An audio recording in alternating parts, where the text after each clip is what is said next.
Bonjour chers élèves, j'espère que vous allez bien.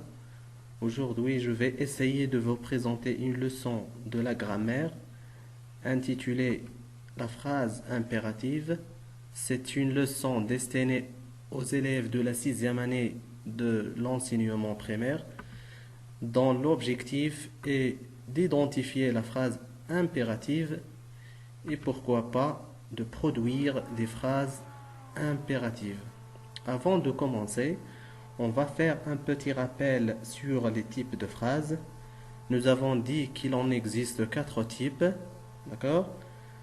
La phrase interrogative qui exprime une question, la phrase exclamative qui exprime un sentiment et la phrase déclarative qui annonce une information et vers la fin, la phrase impérative.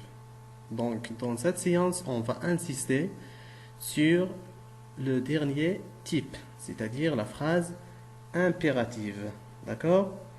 On commence notre support par des phrases. On va lire ensemble. Empruntez le passage pour piétons. Respectons le code de la route. Ne traverse pas quand le feu est vert. Donnez-moi vos papiers. Revenons à la première phrase. Que conseille-t-on aux piétons? On leur conseille d'emprunter le passage piéton. Donc, c'est-à-dire il faut choisir le passage piéton pour traverser la rue. Très bien. Ou bien la route. Respectons le code de la route. Qu'est-ce qu'on doit respecter ici? On doit respecter le code de la route pour éviter tout accident. D'accord?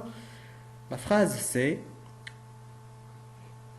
qu'est-ce qu'on doit, ou bien pardon, qu'est-ce qui est interdit d'après cette phrase-là? Il est interdit de traverser lorsque le feu est vert parce que les voitures, très bien, les voitures passent. La phrase c'est, pardon, D, donnez-moi vos papiers. Il y a ici quoi? Il y a un ordre. D'accord? Par exemple, le professeur demande à ses élèves de lui donner, très bien, de lui donner leurs papiers. C'est bien. Prenons la phrase A. On va souligner le verbe dans cette phrase. Oui, c'est bien, le verbe c'est emprunter. La phrase B, où est le verbe? Oui, c'est bien, c'est respectant. La phrase C, le verbe c'est très bien, traverse. Et la phrase D, le verbe c'est très bien, c'est donner. Qu'est-ce qu'on remarque dans ces phrases-là? On remarque que toutes les phrases commencent par, oui, très bien, commencent par un verbe. Donc, il y a une absence du sujet, très bien.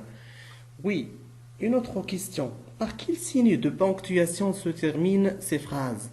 Très bien, ces phrases se terminent par que ce soit un point ou bien un point d'exclamation.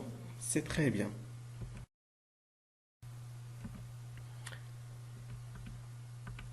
D'accord. Emprunter le passage pour piéton. Que exprime cette phrase? Est-ce qu'il donne un conseil?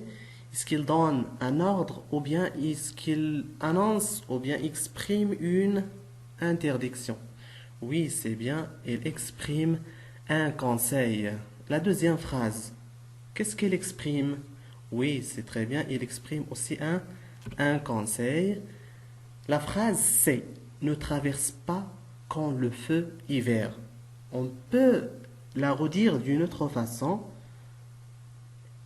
Par exemple, il est interdit de traverser quand le feu est vert. C'est-à-dire, cette phrase, elle exprime une interdiction. C'est bien. Et la dernière phrase, oui, la dernière phrase, donnez-moi vos papiers. Oui, c'est bien. Il y a ici on s'adresse à quelqu'un, c'est-à-dire il y a un ordre. Cette phrase exprime un ordre. D'accord? Donc, comment s'appellent ces phrases-là?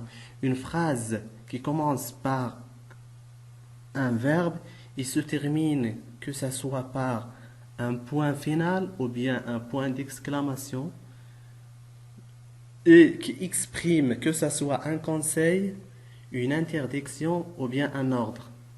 Très bien, il peut être appelé une phrase impérative. D'accord?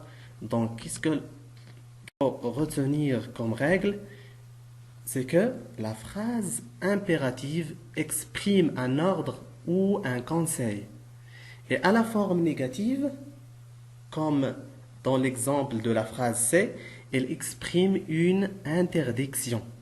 D'accord? La deuxième, ou bien le deuxième point, c'est que la phrase impérative se termine par un point final ou par un point d'exclamation. D'accord? Et le dernier point, c'est que la phrase impérative, elle est construite autour d'un verbe à très bien, à l'impératif. D'accord? Et pour conjuguer un verbe à l'impératif, on le conjugue très bien en utilisant trois pronoms. Oui, le deuxième pronom du singulier, le premier pronom du pluriel et le deuxième pronom, très bien, le deuxième pronom du pluriel. D'accord? On va essayer de lire certains exemples. La première phrase, écoutez bien, ou bien écoutons bien notre professeur. Viens ici immédiatement. Ne jouez pas dans la route. Oui, prenons la première phrase. Écoutons bien notre professeur. Donc ici, il y a très bien, il y a un conseil. D'accord?